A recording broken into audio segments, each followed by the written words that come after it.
Bon, eh bien les amis, on va faire simple. 5 raisons, 5 points, et vous allez comprendre pourquoi les missiles iraniens ont mis à genoux tout un système qui coûte plusieurs milliards de dollars. Je parle bien du THAAD américain, T-H-A-A-D. Il y a 5 raisons techniques qui font que les missiles iraniens ont réussi à passer à travers ce fameux dôme de fer, donc qui est aidé par le système THAAD américain. Donc la première raison, les zones mortes du radar. Donc les radars du THAAD regardent en hauteur. Leur angle d'inclinaison est pensé pour intercepter des ogives qui viennent de beaucoup plus haut que ce qui a été tiré là, c'est-à-dire qui viennent de l'espace. Mais les missiles iraniens ont volé à basse altitude, entre 30 et 50 km. Résultat, ils deviennent complètement invisibles. Ils sont passés juste en dessous de la ligne de détection du THAAD. Alors c'est pas parce que le système THAAD est nul, mais c'est parce qu'il a été contourné de manière intelligente. La deuxième raison, c'est leur trajectoire qui est variable en permanence. Ces missiles-là ne suivent pas une ligne droite comme les missiles classiques.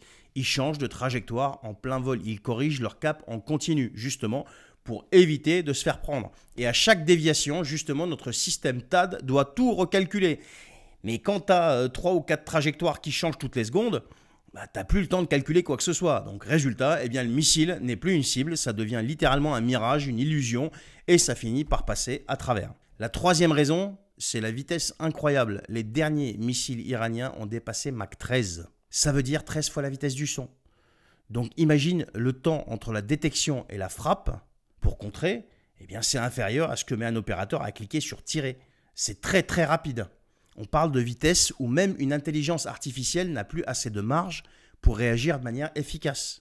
La quatrième raison, c'est l'exploitation des failles du système. Les systèmes de défense, que ce soit THAAD ou le Patriot, fonctionnent en couches, comme disent les experts. Mais entre les couches, il y a des trous.